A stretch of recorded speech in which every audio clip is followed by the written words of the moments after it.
What's on Your Mind is sponsored by ACC 339 Dudley Road, New Style Radio 98.7 FM, Breakthrough Studios, and Reggae Jam Jam.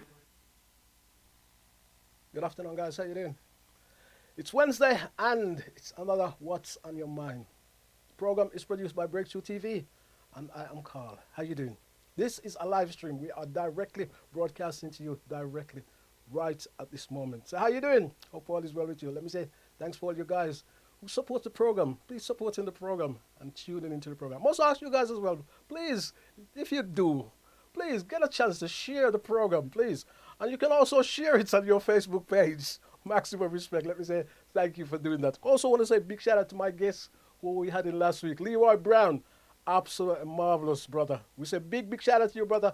Hope all goes well for you in the future. And good luck with your invention. I know it's not luck. You need work. You know what I mean? I know you've done great work in it.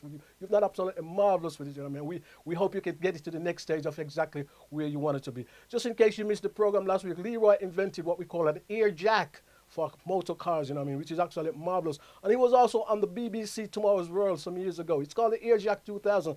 And let me say big shout out to you for that. And marvelous. And we say this. We do this for you, sir. Great. Absolutely marvelous. And we are talking about history there. He's the first. He's one of the first. You can check him out. As I say, Leroy Brown. Massive respect. Also want to say big shout out to all you guys who tune into the program. Soulful Eye, how you doing? Kush Goldie. Beulah, how you doing? Good afternoon. Tina B. G Cross down here in Jamaica, so Mr. Gavin, and hope all is well with you. Constantly supporting the program. Let me say big shout out to you. Heather Haywood and Sugar Rainbow, big shout out to you guys. Hope all is well with you. The tune has done great. Absolutely marvelous. And we're waiting for the next tune to actually come out, you know what I mean? So there you have it. And got a wonderful guest in the studio with me this afternoon.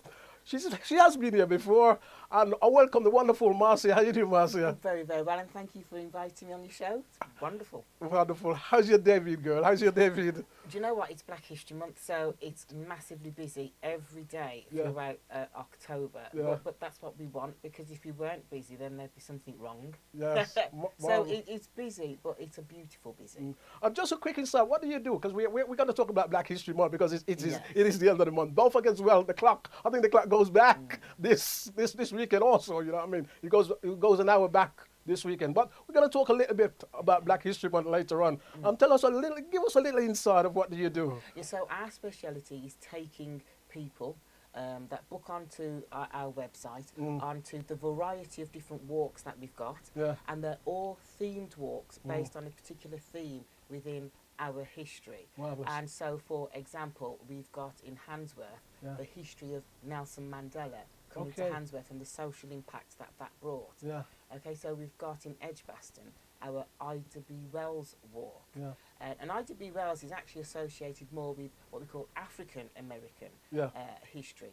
But she was the person that came over here and fought for our human rights history. Great. And she came over here to try and influence the British government. We've also got the 6888 walk. And actually always wonder, when people say 6888, they look at me, what? What's 6888? And 6888 was the name of the battalion of first and only ever female African-American soldiers that came here to Birmingham.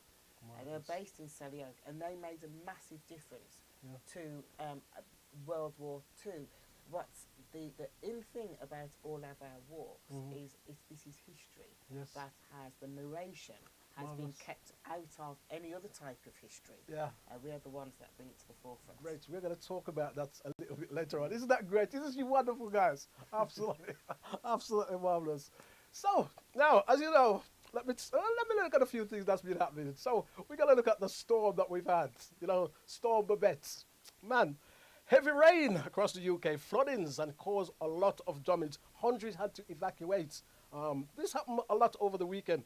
And I must tell you, since I was here last week, Wednesday, when I actually leave here last week, Wednesday, it was pouring.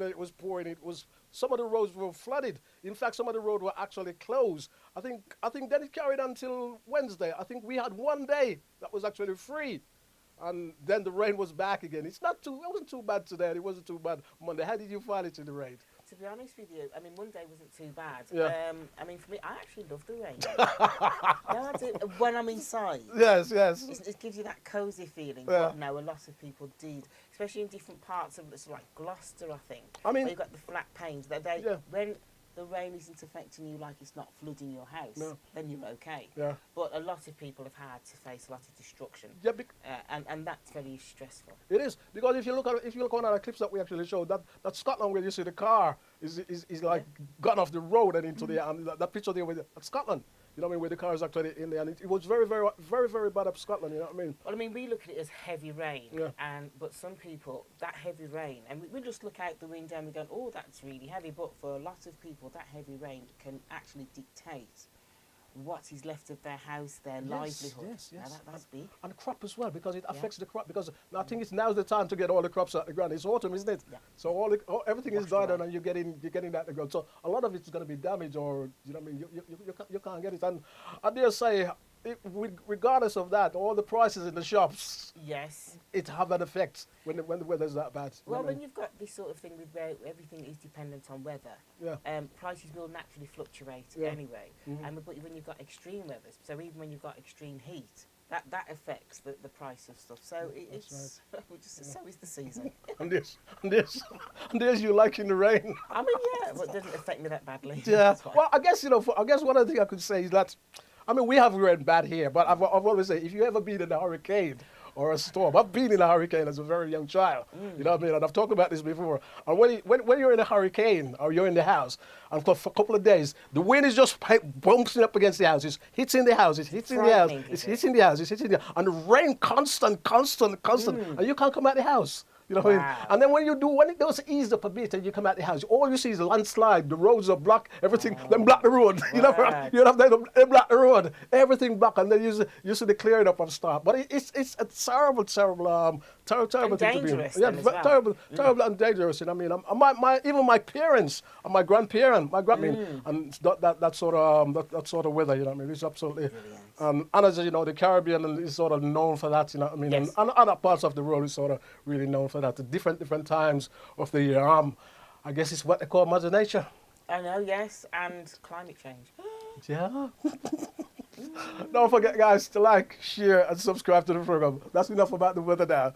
Now, wow, Israel has advised Israel to delay the ground assaults in Gaza, and this is to allow hostages and negotiation to deliver human rights delivery. And according to some source, about 5,700 Palestinians or people has been killed in Gaza.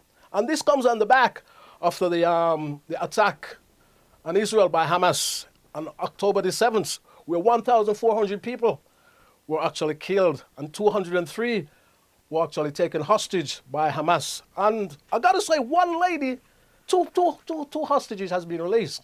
And one lady actually, I think she was released yesterday.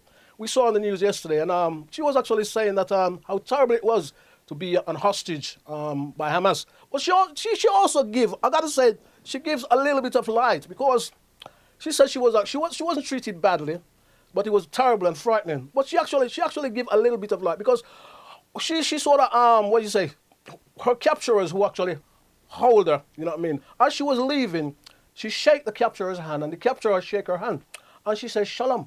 Now shalom in Hebrew means peace.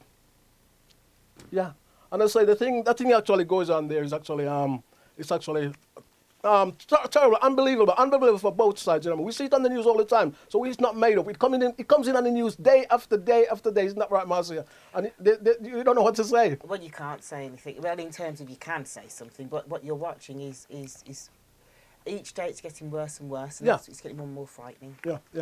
And as I said, the other thing that actually happens, we learned this today. The UN chief in Israel has actually asked him to resign, and I don't know if he's going to resign, but Israel is also threatening that they won't allow UN troops or UN staff, I shouldn't say troops, UN staff to actually come into Israel. So that can be also another terrible thing that is actually happening. So, and I do hope, all people talk about humanitarian efforts, you know what I mean, and a lot of things is actually going on. I do hope there can be some ceasefire and something will change very, very soon, because it's not easy for both sides, the ordinary thing, you know what I mean, which is actually happening, yeah. Wow. He was in the British Army, and he did 3 tours in Northern Ireland. And he says 21 of his colleagues or his friends died in one day. However, actually tried to deport him. He came to this country when he was 16, you know, and he's been doing very, very well, but they actually tried to deport him. So he was in big wrangle with the Home Office. It has changed now. He's actually got his stay. But can you imagine, you're in a country, you go to war for your country, and they're turning around and say we're going to deport you. You know, it's scandalous. It's an absolute scandal. This person has contributed to Yes. the country. He's fought for the country. Yes. And still, you know, he needs to. Did somebody see? But he does. And What that he you does. nothing. He does what he does. Yeah, he does. You know what I mean? You know, and is that based on the fact that regardless of what you do, the colour of your skin Yeah. dictates whether we consider you? You know, it's shocking. In this year. And I said, this is a man who fought for his country. Country? You know what I mean? You can't get a bigger it's his contribution. country, and he fought for his country. And the actually Home Office was in a wrangle with him to deport him. You know, it's shocking. And they keep. It's not the last. You know what I mean? It's not the last. It's actually, we've seen it many, many times, and I'm sure it won't be the last what we've actually seen. You know what I mean? And it's disgusting. It's horrible. It's horrible. And Wow. I don't know how they keep doing this. You know what I mean? Leave your comment, guys. You can actually leave your comment what you want to say about this. It's been very interesting to leave your comment, because it's only like on shows like this you sort of see this sort of thing, like in depth. You know what I mean? You don't catch it on. You know what is actually happening to some of these guys who've done very, very good work for their country, and this sort of thing is happening. Yeah. Don't forget to like, share, and subscribe to the program. Now, entertainments. Now, actor Richard Roundtree has died at the age of 81. A groundbreaking actor. He's a pioneer. He led the way for a lot of actors and actresses from the 70s. Mr. what I call him, John Schaff. Yes, he was John Schaff. You know John Schaff? In the series of Schaff movies, you know what I mean?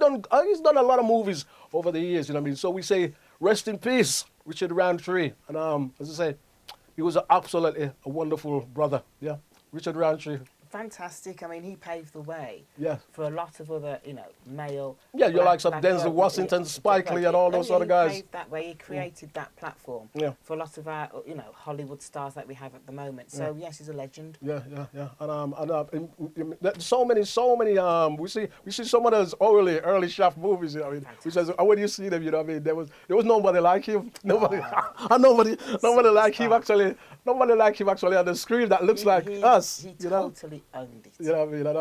And, it's wonderful. It's wonderful. So we say rest in peace. And I know tribute is actually coming up all from social media and across the world for him. You know what a great brother he actually was. And yes, he's done his time. Yeah, done his time.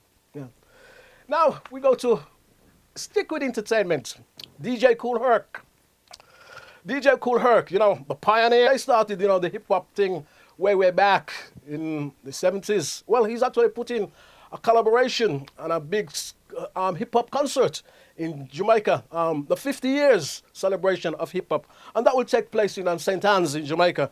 And he's expecting a lot of artists that are going to actually take part. He's recruited a lot of artists, the big names, to actually take part. And there'll be a show with hip-hop music, reggae, and also dancehall artists, you know what I mean? So we look forward to that. And I think that actually goes out about the 29th to the 30th of December. St. Anne's Bay, Jamaica. No, I should say, not St. Anne's Bay, I should say St. Anne's. I know St. Anne's very well. My father originally came from St. Anne's. So St. Anne's. But I come from Clarendon, and Clarendon is next to St. Anne's. If you're going towards what we call the North Coast, yes, we're heading towards the North Coast. Yeah, that is it. So that's it. Good to see that. And guess what? I keep saying that as well. I should laugh. He's a Campbell. He's a Campbell as well. So I think we are related somewhere along the line. I'm having that. Amazing. Yeah, you could be. I'm definitely having that. Yeah. What hip hop music? How is hip hop being for? That phenomenon. And it was music that belonged to the originators, the creators of this music, and it can come off that thing called hip hop. So I guess in this country you've got jungle and drill And grime. and grime, Yeah. etc. And that's what we've done. We've personalised, nationalised American music for a British audience.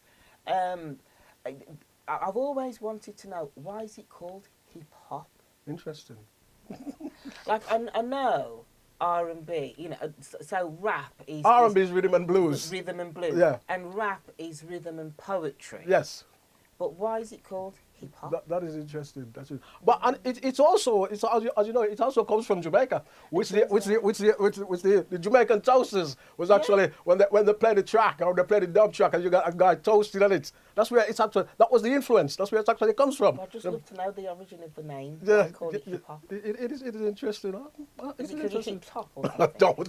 I'm not going to say that because I don't know everything. But I will actually look into it and actually find why is it called it's called hip hop. You know what I mean? But I say we know like R&B is rhythm and blues. You know what I mean? Like, those other stuff. You know what I mean? So it is a good thing. But I say it's but genre of that music actually started in Jamaica, where you got the early sound system, way back in the days, and you got all these toasters toasting on the mic, and so that bring the influence into America, and this guy Cool Herc actually take it up and deal with it like that. A lot of people say it sort of like started in the Bronx area of New York. But he lived in the Bronx. So I'm just trying to think, is it because there was a big Jamaican community in the Bronx? Yeah, I suppose so. Yeah. Okay. I do so. You know what I mean? And anywhere like that, you're always gonna get that sort of influence. You know what I mean? And, So there's a big Jamaican coming in the Bronx. Yeah. Okay. But as I say, it's good to see, and he's still with us. That is the good thing about it. We're celebrating 50 years of hip hop, and he's still with us, which is actually marvelous. Brilliant. And we like that, right? Now,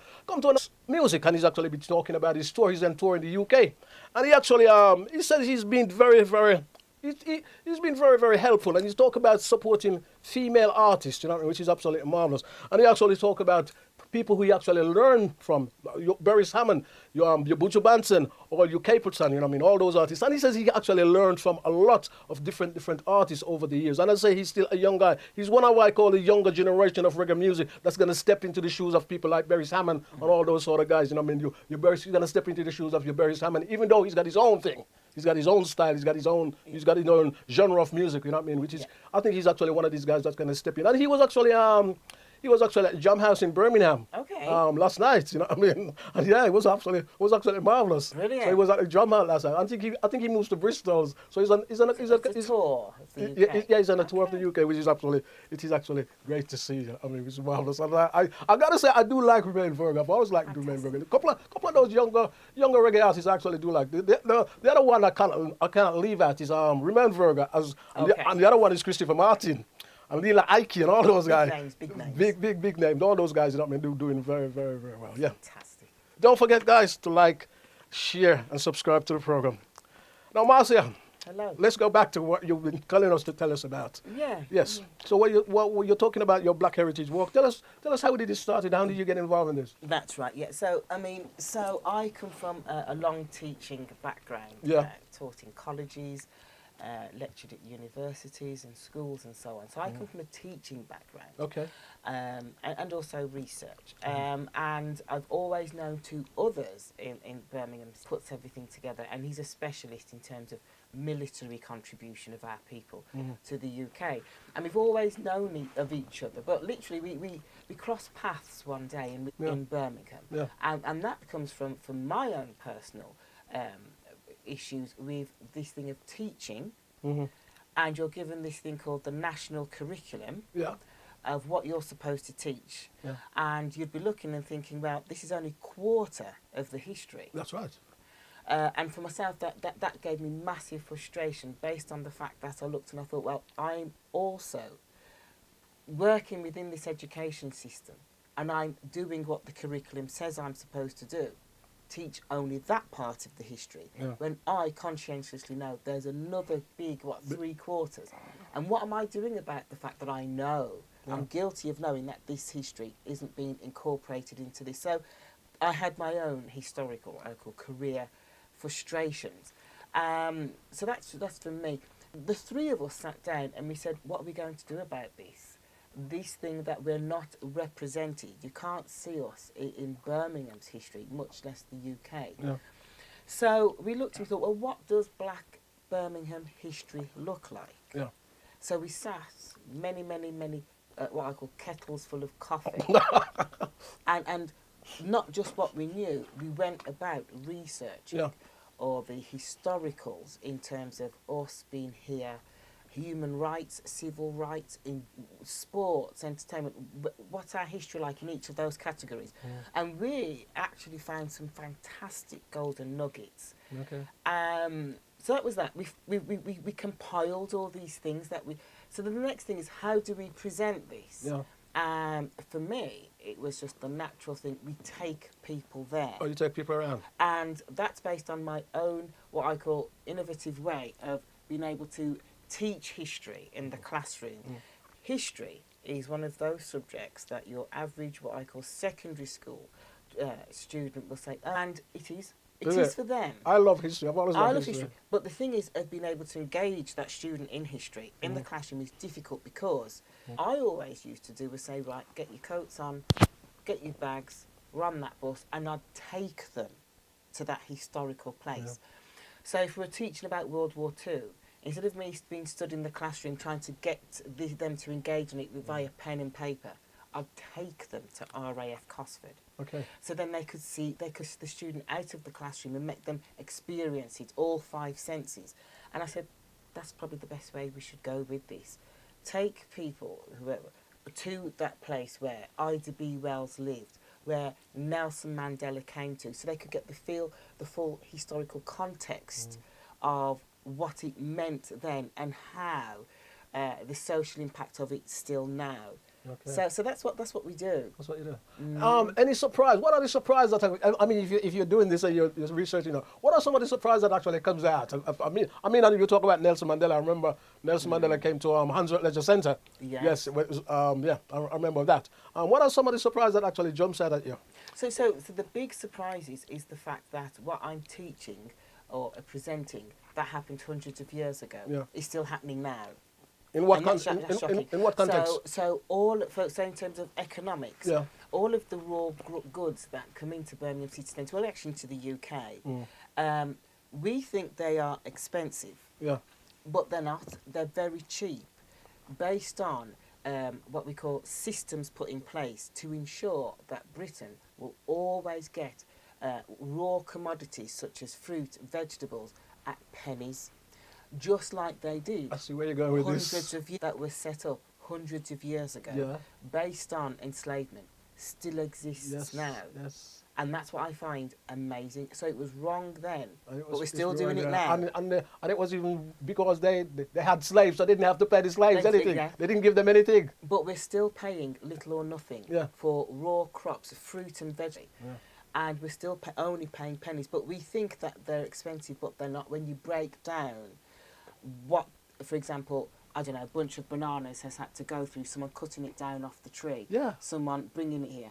And it is because of what we call the financial social impact that in slavery gave this country, it spoiled this country into thinking we always should have, we're entitled to have these imported goods for next to nothing. So it's that's big. Yeah. Marvelous. And who are some of the people you actually take on these? Who can anybody come? Who are some of these people you actually take? Anybody. So you could be any age. Yeah. It's fine.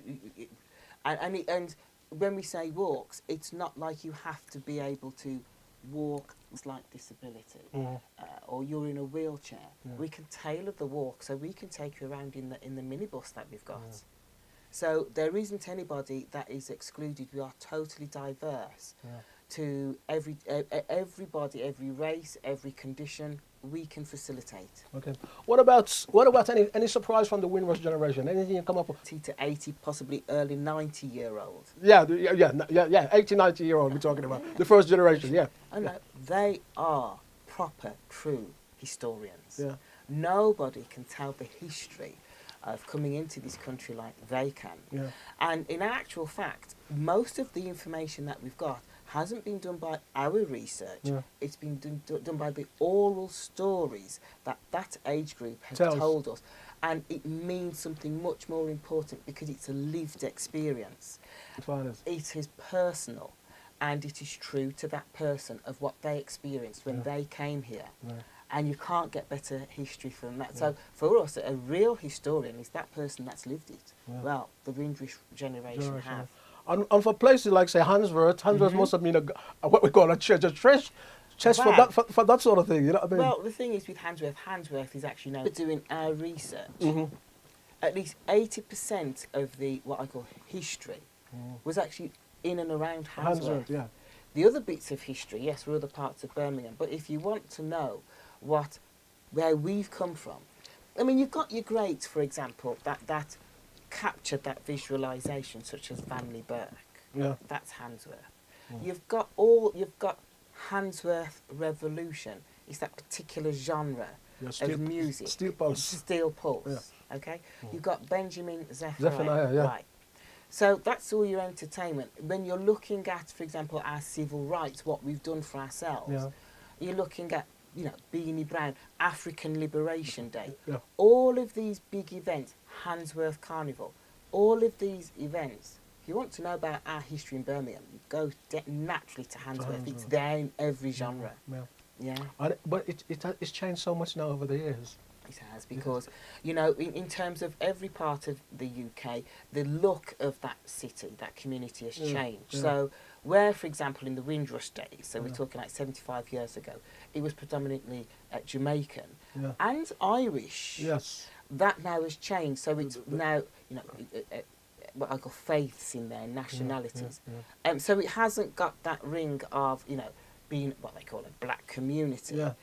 That is still there, but other have come in as well, and that's fine. I originally lived in Handsworth. My parents, Did you? yeah, and I'm proud of it. Told me that. I see, I never told you that. A lot of people said to me, "Oh, he doesn't look like he comes from Handsworth." Just a lot of people said to me, "Oh, he doesn't look like a Jamaican." You get that stupid. They said, "I'm not a Jamaican. I was born in Jamaica." They lived in Handsworth, and they never leave. They loved it. So in terms of Handsworth, what your man, memories? I could tell you so much about Handsworth. Right, we'll have to sit down and do tea and coffee. Yeah, I know like some of the, long before I came over here, I know like how my father used to sort of go to this club, which was like the FCF, but it was us. I'm interviewing you next. So you interviewing me? So they come together and set up, this little organization, which was later inherited down to become the FCF, and they set up these little things, and they do their little partners, and they do little businesses, and that sort of thing. That's how they do. And they used to go to all different clubs because they couldn't go anywhere else. So you had quite a few little pubs and clubs in Handsworth, so they couldn't go anywhere else. So they all get together as a community and move around and share conversation from one place to another. Brilliant. They go to the pubs and share different conversation with different people. It's all changed now because you don't see the whole thing has changed. You know what I mean? So everybody's on their phone now. It's all about phones and social media. You know what I mean? So you don't get that anymore. You don't actually, but what we've still got that spirit. Yeah. And what was good for me as well, even when I came over, it was good. Like I never knew the country very well. Okay. And what was good for me when I came over is the fact that I used to go to a lot of the, like my friends my friend who actually came probably the same time as me. And we used to go around and we used to go around, even was traveling, we was young guys, even we was going out. What we used to do then, we used to sort of go around and we used to talk to the elder senior citizen. That's right, yeah. And you would learn so much from them. Well, and they'll tell you so much knowledge, tell you how when they came over, what it was like, where they actually came from, and how it was like when they started actually. When I talk to you, your average 70 to 80-year-old, they are true historians. Yeah. Right? And as for all the research I'd want to do, yeah. I won't find this history. They're telling me this history. Yeah. So it's massively important that we capture, and without sounding kind of like vulgar, this age group, Yeah. ASAP, because they hold the history that I wouldn't be able to find anywhere else. And that age group, that has been morbid, that age group, a lot of them has gone. That's right. I mean, my parents That's the was in that age group. My parents has gone. You know what I mean? And So what could have, how much could they have been able to contribute? it's actually marvelous. And I mean, they used to tell us like some of the places that they used to go. You know what I mean? And like from Soho Road to Lazar Road to. 'Cause it's not captured anywhere else. And I mean, photographs weren't the big thing at the time. No. They weren't the. I mean, for us, I'm actually trying to research.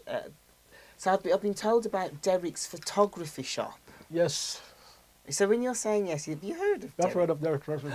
Same over. It was just like a very big place that you take photographs. You actually go there. Everybody's on the phone now and then. You actually go there and you sit in the studio and you had a photograph take. If you want a photograph, I can't even say the word properly. I'm talking too fast. If you want a photograph of, you know what I mean, and it was great. That's capturing history. That's right, in itself. That's why Vanley Burke. Oh, thank God for. And I'm not that old. But it just goes so quick. And there was a place like the Night Out, you know, the Night Spot. There was a place on the Lazar Road called. It was a club. It was a club. It was a club on the Lazar Road called the Night Spot. And I'm also interested in another club called the Black Cat Cafe. The Black Cat Cafe. Well, the Black Cat Cafe wasn't too far from the actual the Night Spot. No, we actually used to go. The Black Cat Cafe used to sit in a place where there was actually a petrol station not far from a petrol station. In fact, 1, 2, 3. There was actually 3 petrol stations. Wow. On Lazar Road. We'll have to listen to We used to go there, and I was never really into a lot of things like pool or this something like that. All my life it's always been music. But we used to go there, and sometimes we used to pass, and you see guys used to shoot pools or shoot, you know, what we call stickler. And that was in the Black Cat Cafe. You know what I mean? We'll sit and have And a then conversation. the whole thing has changed. And the thing is that the history also is probably changed as well, you know, which is totally. It has. You see, things with Black history, where I have to keep explaining to people, Black history is not a subject on its own. It's not like French or maths or chemistry. Yeah. Black history is actually part of everything. Black history really needs to be divided. So we have to start with African history. Yeah. We then have to move to what we call the Caribbean history, then African American history. African history is the beginning of absolutely every other race's history, okay, if we want to go there. Yeah. So when you're looking at this thing called Black history, it's massive, it's big, and it's actually incorporated of everyone else. Okay, let me ask you then, because we've been talking about this earlier, and let me bring this in. Why do you call it Black history? I personally don't call it Black history. Yeah. It's just a term that's been out there. So I actually look at this, and I'd prefer to call it Nubian history. Okay. And I'll tell you for why. Yeah. Our history of us in terms of our civilization actually goes not just all over Africa, but if we really want to study our first civilizations, look at Nubia. That part of Sudan, Ethiopia. And when we're looking at that, we're looking at our, Nubian, what we call Egyptian kings and queens, pharaohs, etc. Nubia and Nubian is actually the name given to those people that lived there because they were actually very, very, very dark-skinned. So just the word Nubia gives a context of who we are, but our history. Now, the word black is problematic. I don't like to use that word, and it's not because people gonna say, oh, he doesn't think he's this or he doesn't think he's that, because that's the stupidness you get. I don't like using that word myself because all I've seen over the years growing up, even one of my sons said to me, Dad, why do we call ourselves black? Yeah. That is my son who is my eldest son. He said, Dad, why do we call ourselves black? I mean, look at your skin. I mean, the thing is, in all of this, the word black, for us, Yes. because it can be interpreted in different ways, is what I call an umbrella term for anybody who is African, Caribbean, African American, black British. Yes. The word black, in terms of our history, has been used by others in a derogatory way. That's right. to portray us. That's my problem with it. So you got the word black sheep of the family. Black this, you're black, you're black male, you're right. black this, you're a black F, you're a black, and we can go. You know what I mean? We can go on with this. And again, we are the only race who is identified by the colour of our skin. Yeah. Okay. So what we're calling. But would you say your skin? Would you say your skin? Look, it's brown. Yeah, yes. thank you. But in terms of what I call this mop-up word, Yeah. there's the use of the word black. In terms of the word black, I use it only because, and this is a foolish way, you could say. Yes, I know what you're going to say. People can identify the history that I'm talking about because, as I said, our history is a mixture of African history, Caribbean, African American, Black British. Yeah.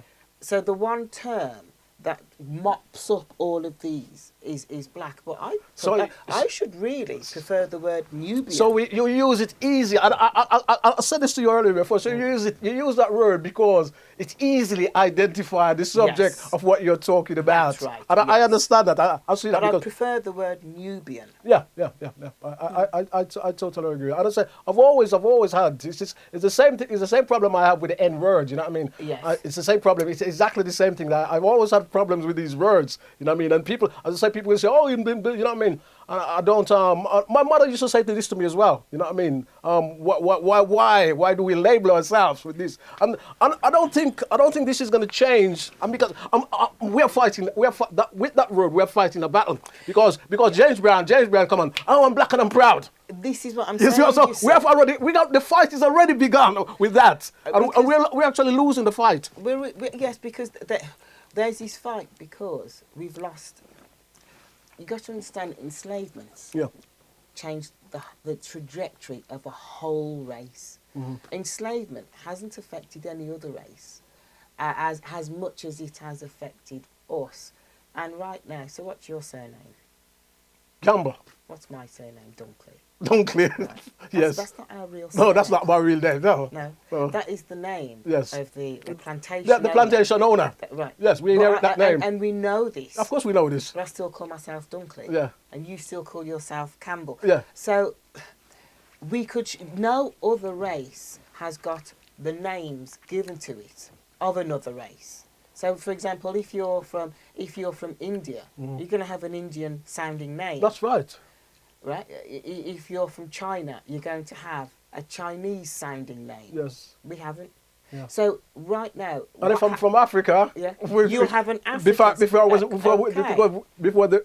As you talk about, they would have an African. You'd have an African name. Okay. So what you've got to look at is, and this legacy of my name will stick with me forever. Yeah. I can't shrug it off. So right now, I'm a Christian. Okay. I shouldn't be a Christian. No. I should have a spiritualist, African-centered approach to the world. Just like how the Chinese got their own and the Asians got their own. Yeah. It's only the Nubian people adopts other people or have it forced onto them. We didn't.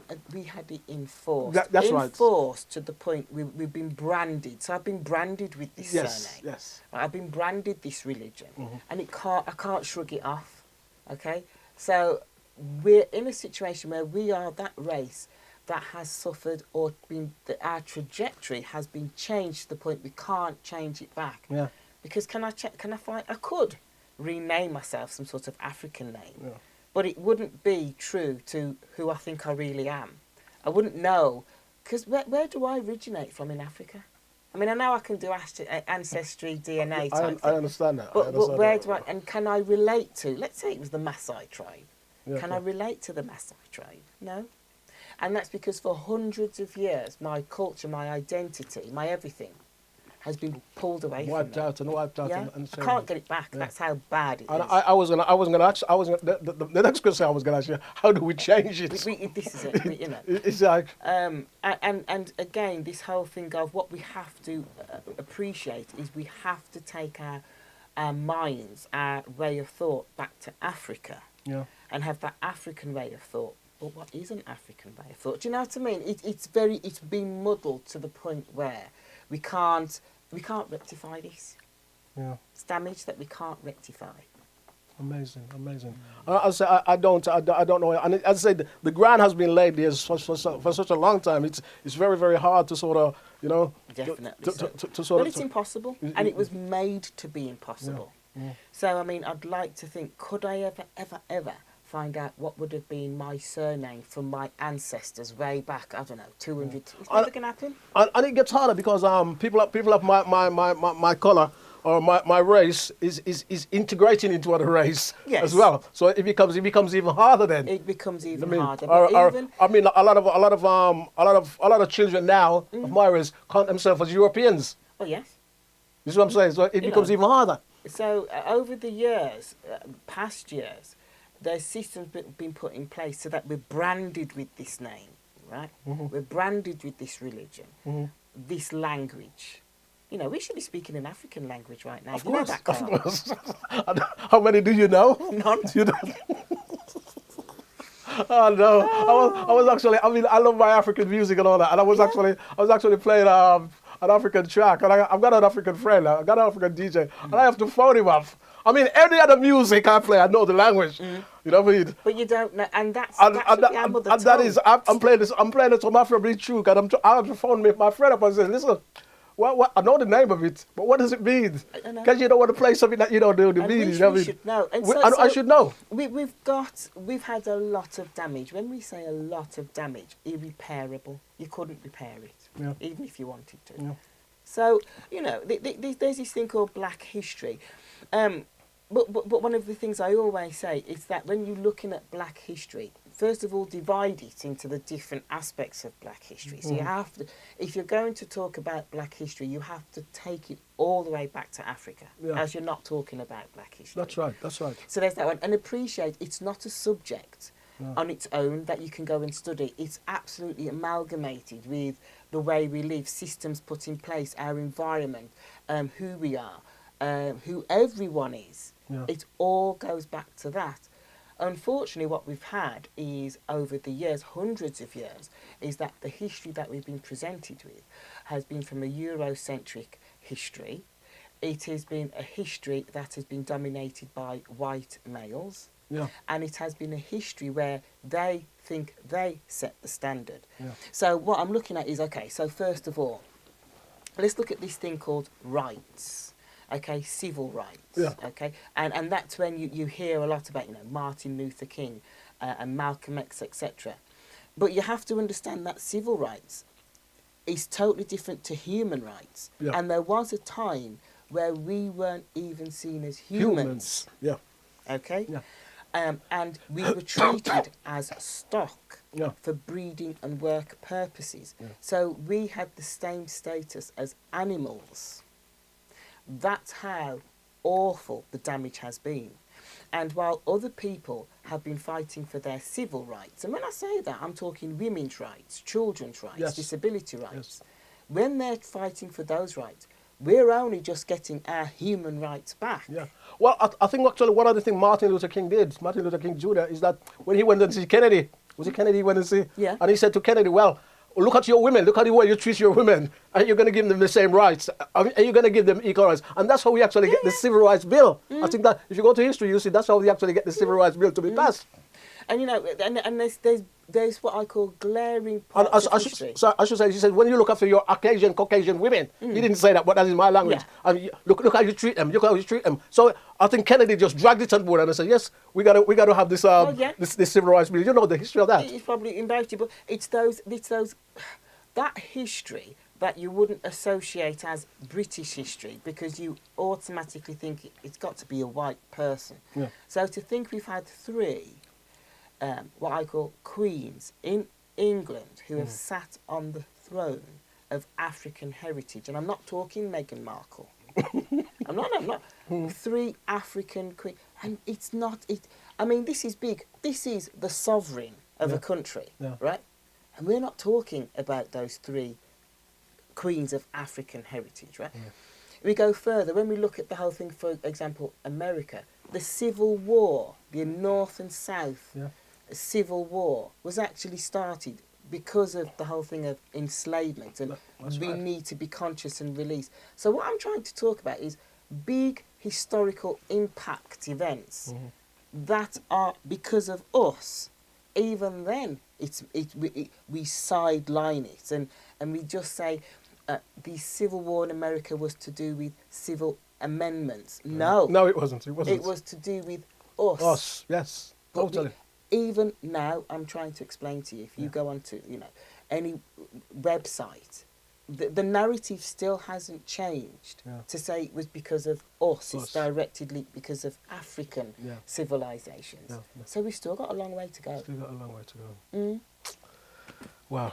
And tell us, okay, let's get back to your walk now. Tell us some of the buildings that where you actually go and and your route and how. What are some of the buildings you go to on your route? So, for example, we're taking you to what was, but we're still going to take you there at the Muhammad Ali Centre. Oh, what was it? What was the Muhammad Ali Centre? Yeah, right. That down at Hockley Hill there, and it's not there now. And the history of how Muhammad Ali donated that building to the city, and how that donation wasn't actually looked after, and that's why it went to that. And I mean, I think they're trying to work something out there now. The land has been occupied, and somebody's taking over the land. I've drove there a couple of times, and the summit's going to be developed. But all the old buildings, it's gone. Yeah. You know what I mean? So I don't even know if it's going to be called the Muhammad Ali Centre anymore, from some of the information that I have to look up. It's not going to be called the Muhammad Ali Centre anymore. But it's supposed to be, what I actually see in the plan, it's actually supposed to be very, very good. Very houses and apartments and the whole road, both sides. So and that's the problem. So when that goes, nobody will be even. You wouldn't relate and think the Muhammad Ali Centre was even there, and that's where it becomes dangerous because on the Soho Road we're telling you about the Beehive pub. Yeah, the Beehive. That's just a big gap. That is a big gap, and even where the food shop used to be. The food shop used to be. FCF. Right. We telling you all about Frontline. Frontline, yeah. That area there. We had all the shebeens, etc. Yeah, and the Monte Carlo. And the one across the road, which was... was it Rialto's? Was it Rialto? I think it was actually called Thasher's once. Thasher's. That's a great big temple now, isn't it? The whole temple sits on that site. So what we're trying to say is that, you've got buildings now that have taken over that spot where our buildings were, of our history. Okay, so we're looking at the whole thing of Thornhill Station. Thornhill Police Station. That's right, Is that still open now? It's still there. It's still there. But is it still open?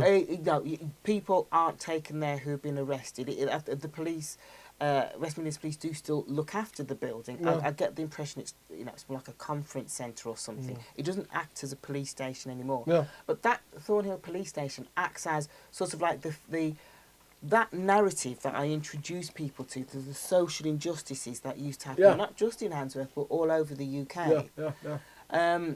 In terms of, your statues, right? Mm-hmm. Okay, so I understood totally why the Thomas Colston statue was pulled down. Get it? No problem. Mm. But for me, as a historian, leave the statues, keep them there, just change the narrative. Okay. Because if you take away the statue, all I've got is this very, very bare piece of land and nothing to point at. You can't even see what the person looked like to say, this is what this person did. All right. So keep the statues, change the narrative, which is why I'm absolutely, overjoyed that we've got the statue of Joseph Sturge. Mm-hmm. And if I said Joseph Sturge, would you know? So... Tell me about Joseph Sturge. Tell our viewers about Joseph Sturge. Yeah, so Joseph Sturge, okay. His statue is, where the Five Ways Island is? Yeah. You've got that hotel. You've got Costa Coffee, and I think it's the Marriott Hotel. That's by Tesco by Five Ways, yeah. That's right. Where Tesco's used to be. That's it. Yeah. Now, this is a man of massive significance, not just to our history, but to Birmingham. Okay. What I call working class history, because he fought for the right for British, so when I'm saying British, I'm saying white, working class men of the 18th century, for them to get the vote. Okay. Right? He fought for us, our Jamaican history, so I'm going to use the word Jamaican history, so that the abolishment of slavery was pushed forward, brought forward, because of him. And what he did is he put his hands in his pocket, used his own money, and purchased land in Jamaica, and basically said to the enslaved Africans, Jamaicans, if you can find yourself over to my private land, you are free. All right. Okay, so that's why you've got lots of towns in Jamaica with the words Freetown. All right. He brought those lands. Yeah? All right. And as far as I'm concerned, everyone, white and black, should know about Joseph Sturge because he did an equal amount for white working class men as he did for us. Why is he not known? Why is he not spoke about? Why is he not taught in schools? So we're getting there, but we've still got a long way. What about Lord Bill Morris? Lord Bill Morris. Well, I've actually spoken to Baron of Handsworth. That's it, Earl of... Actually from Westminster. Lord Morris of Handsworth. Last Morris, actually from Westminster Road. Westminster Road. Yes. Yeah. Well, I mean, now that gentleman he's risen in the ranks of what we call British parliamentary status with high regard. Yes. And I've got pictures of him. First leader of the Tea and Trade Union. Yeah. Trade Union movement. That's right. TG and WU. Yeah. But we shouldn't look that he was the first or he was the best one. No. Now, we shouldn't look at it that he was the best one because he was a black person. No. We should just look at it that he was the best one That's because right. he had the skill. That's right. Of course. He had the skill. And that's it. That's it. It's very much like myself. I mean, sometimes I'm introduced to audiences. So here's Marcia, who's a black historian. So then I'll then take the mic and I'll say, hi, I'm Marcia, a historian. Yeah, I said that to you when you came, you remember? Because I don't think you need to differentiate me because what's going to come out of my mouth is going to come out, it's the same words that's going to come out of a person who's white. So why does it have to be differentiated? Until the colour of a man's skin is no more significant from the colour of his eyes. Yes. And that's what we've got. So it's... But we're in exciting times because there was a time, Carl, that you and I couldn't sit here and talk. No way would have. Come on, let's be real. Let's talk it as it is. Let's be real. And even though we're sitting here and talking, there's still a line that we have to abide by. But I like, and we are at a point in history where we can cross that line. Yeah. And we can provoke. We can start that conversation. So right now, if you were to go, Winson Green? Yes. Just off Norman Street along the canal. Okay. Black Heritage Walks along with the Canal and River Trust. We have been consulted and we've designed public art pieces along the canal that represent us. And if you were to go there, you would see a massive, I think it's about 12 feet tall, monument of a ship with the sails. And on the sails it says, black history is British history. All right. Oh, yes. And that's to start that conversation. And then it says British history is black history. And what we're saying is, let's start this conversation. And if it's uncomfortable for some, that's okay. And some people are going to reject this. Some people are going to accept it because it's a big, bold, new statement. Black history is British history? What? But it's to do with the fact that it is. But it's always been put down there. We're not going to admit to it. And that's what, let's start that conversation. And as uncomfortable as it might be, the truth might hurt, but it's never a sin. That's right. Great. Let's not. And we must give MP Paulette Hamilton. Oh yes. A big MP Paulette Hamilton, the first, I gotta say, descendant Caribbean woman to become an MP in Birmingham for Erdington, and she was actually born in Handsworth. Yes, she was. She Yes. was born in Oh, Nazareth. Paula, she's up there. She's Thank up you. there, Thank yeah. you. Wonderful. There's so many, you know what I mean? So we're not going back all the way. We're still in our time because the history is still continuing. You know what I mean? Every day, I've heard it so many times, every day is History Day. Oh gosh, yes, and I mean that brings me to this whole thing called Black History Month. Mm. You mean to tell me you're going to condense my history to 1 month? Nah.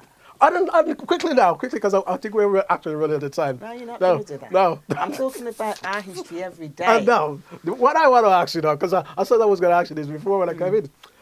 Why can't we have, America have it in February and we have it in October? Why can't we have, you said you was going to answer this, why can't we have just together, international, worldwide, 1 month? No, not 1 month, 1 year, a whole year. Yeah, well, let's deal with the month first. Because the Americans have it in February and we have it in October. Why don't we put the whole thing together and have it in 1 month? No, International. Yeah. We should have an international, what I call African Heritage Day. Yeah, There's okay. that one. Well, International African Heritage Month. You can't reduce it to 1 day. To have it in the same month now, because what we've got is it being in February in America, we've got that reminder then, and then by the end, throughout the year in October, we go back to it again. No, why is it having it in one in? No, what? I don't want that. Okay. No.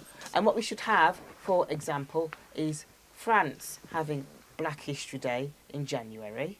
We should have Brazil having Black History Day in March. We actually should have Black History Month by each different country in the world, 1 month after the other.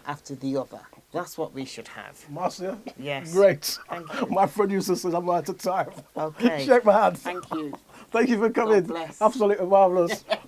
Thank you. Yeah, you have it, guys. What's on your mind? Yours truly, Carl. I want to say thanks to my producer. Thanks to all you guys. Please don't forget to share the program. And share it on your FB page, please. We ask you. And don't forget, we'll have more guests next week in this studio. What's on your mind? Producer, Marcia, Okay. good afternoon. We're out.